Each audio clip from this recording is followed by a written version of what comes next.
Right, we are live. Hey, good morning, church family. It's Wednesday, May the 20th.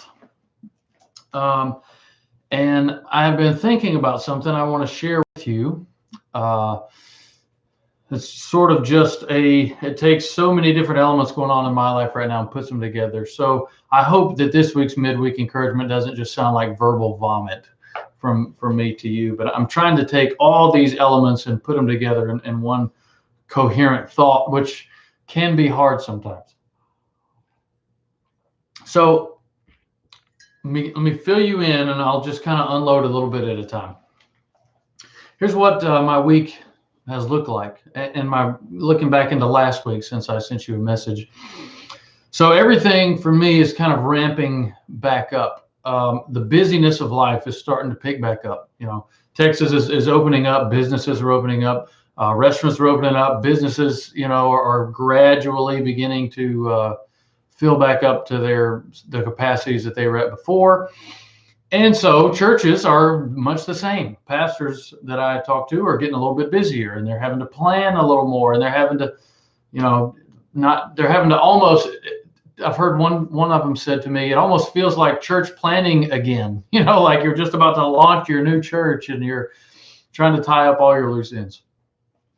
So mine has been busy with trying to make sure everything works for church and everything is taken care of. So we got a new soundboard in. It's this great digital soundboard, and so me and Henry and Nathan and Bruce were up here last night. They were up here longer than I was, with the installer, and he was getting us acclimated and everything. And then so I came up today and was trying to make sure I could figure it out, both the sound for church and then the sound for live stream, because we're going to continue to live stream even after everything goes back to normal. So I'm trying to figure all this out. We got a cleaning crew coming into the church, and so they're cleaning everything. They're cleaning, the bathrooms, the kitchen, the foyer, the gym. We had another work crew up here on Saturday of our own church people, volunteers, moving chairs and clearing the floor so the cleaning guys could come clean it. And so they were here, and so I'm talking to them, and we're getting it cleaned, and we're getting floors, we're getting curtains, we're getting chairs, we're getting carpets. I mean, everything, stripping the floors and then putting wax on them again in the foyer and in the bathrooms and in the kitchen. And anyway, it's just hectic. Meanwhile, my kids' school is ending, so you get all this end of year stuff and the end of this whole like weird homeschool on the computer thing. And then I'm getting ready to go do a wedding. So there's a wedding in North Carolina we're going to do. And so this coming Sunday afternoon, we're heading back to North Carolina, to do a wedding there the following Saturday. So now we're thinking through packing and what do we need to do and what do we need to get ready? Do we need to do this to the yard and this to the house? And don't forget about this. Let's make a list. And we're canceling previous travel reservations thanks to COVID. Thank you, COVID.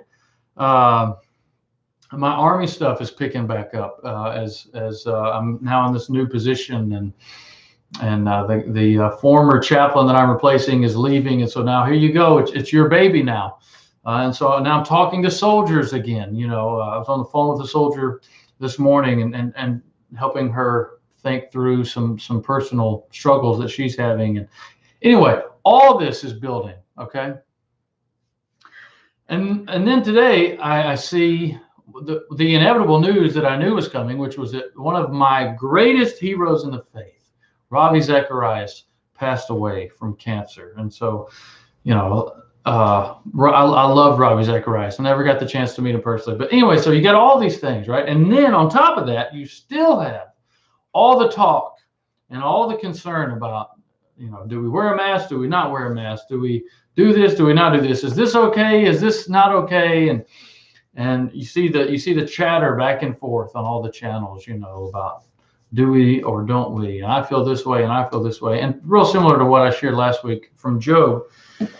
Anyway, all that to say, if you're still with me, all that to say that the busyness of the world, it didn't go away with COVID-19, but it's back with a vengeance. And it almost feels like it's back on top of COVID-19. That's all still present, diminished though it may be. That's present, and now we begin to pour back all the cups of everything else we had going on. And yet, I'm reminded today by Ravi Zacharias' passing away, and I'm reminded today by my conversation with this soldier who had a family member pass away, and I'm reminded by an Army conference call I was on where a couple of other chaplains mentioned family members or friends that they had who passed away from COVID-19. And another Army friend who told me that in their church just outside of New York City, they had 22 people, as of a couple of weeks ago, pass away from COVID-19. I'm just reminded that there are things that actually matter. There are, and it's not to say that all those other things I mentioned don't matter, because of course they matter, but they don't carry an eternal weight. And if you and I are not careful, similar to last week, whose voice are you listening to? Are you making sure to listen to God's voice? I would follow that up this week with whose priorities are you following? Are you following your priorities? Are you filling your head and your heart with the things that God wants you to do? Because I find when I do that, my own priorities are very different from God's, and the things that I would normally spend my time thinking about and concerning myself with aren't the things that necessarily God would. And that I am guaranteed this moment in time, and that's it, right? I'm not guaranteed the rest of the day. I'm not guaranteed tomorrow. So am I doing something today that matters? And on top of that, more than that, am I doing something today that God wants me to do, that God is calling me to do? And not just worrying about the things that are just present right now that I have to concern myself with, but am I living the life today that God would want me to live? That old question, if this were my last day, if I'm dying and I've only got a week left, am I living my life in a way that matters? So I'll read you. This is from the Message translation, but it's a story. It's a parable that Jesus tells from Matthew 25. And it's about priorities. That's one of the messages there. It's about risking for the master. That all that we have is not ours, but it's the master's. He has given it to us. And so I just want to read you this. It's a parable that you've heard, I'm sure, but it goes like this. This is how the Message tells it. The gospel, it's like a man going off on an extended trip, and he called his servants together and he delegated responsibilities. To one he gave $5,000, to another $2,000, to a third $1,000, depending on their abilities. And then he left. Right off, the first servant went to work and he doubled his master's investment. The second did the same. But the man with the single $1,000 dug a hole and carefully buried his master's money. So he was careful with the master's money, but he just was careful to bury it carefully. After a long absence, the master of those three servants came back and settled up with them. The one given $5,000 showed him how he doubled his investment. His master commended him. Good work. You did your job well. From now on, be my partner. The servant with the $2,000 showed how he also had doubled his master's investment. And his master commended him. Good work. You did your job well. From now on, be my partner. And the servant given $1,000 said, Master, I know you've high standards, and I know you hate careless ways, and I know that you demand the best and you make no allowances for error. So I was afraid I might disappoint you. And so I found a good hiding place, and I secured your money, and here it is, safe and sound, down to the last cent. And the master, it says, was furious.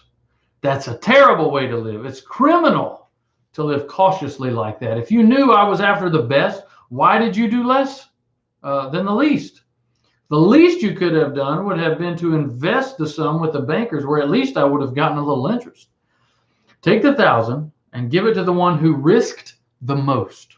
Give it to the one who risked the most. And get rid of this play it safe who won't go out on a limb. Throw him out into utter darkness. So I think because of the way that story is worded, we can see that as a parable about investment. that's the primary goal. But a lot of it has to do with risk. Do we recognize that our life is not our own and it's a gift? Do we recognize that our stuff is not our own and it's a gift? Do we get so caught up in just managing our stuff that we forget about the master's priorities with his stuff?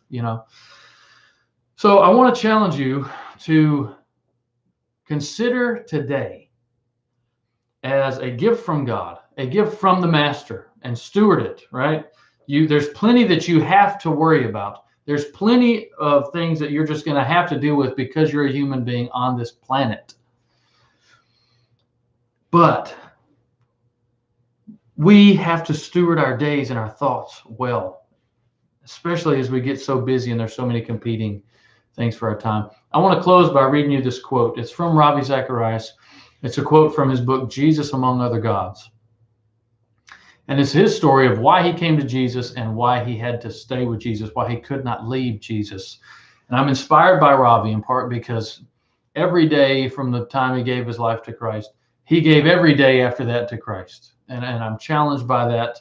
And so I want to pass on that challenge to you to let God's priorities be your priorities, and do that, as we talked about Sunday, by going back to the person of Jesus. So here's what he says. I came to him because I did not know which way to turn. I remained with him because there's no other way I wish to turn. I came to him longing for something I did not have. And I remain with him because I have something I will not trade. I came to him as a stranger. I remain with him in the most intimate of friendships. I came to him unsure about the future. I remain with him certain about my destiny. I came amid the thunderous cries of a culture that has 330 million deities. And I remain with him knowing that the truth cannot be all inclusive. So remain with him, right? Your destiny is secure. Your today is secure. Your tomorrow is secure. And give God your today. Give him your thoughts. Give him your priorities, and risk a little bit, would you, for the sake of the gospel? Because today's a gift meant to be stewarded. Your thoughts are meant to be stewarded. Your words, your actions, your time are meant to be stewarded. And don't get so busy with everything that we have to manage that we forget to steward our lives well. So there's your midweek encouragement for this week. This is the longest video I've recorded so far, so I'm going to cut it off, and I'll send out a separate video with some announcements about what we're doing this Sunday. But anyway, this is your midweek encouragement for this week. So God bless you. I love you, and hope to see you soon.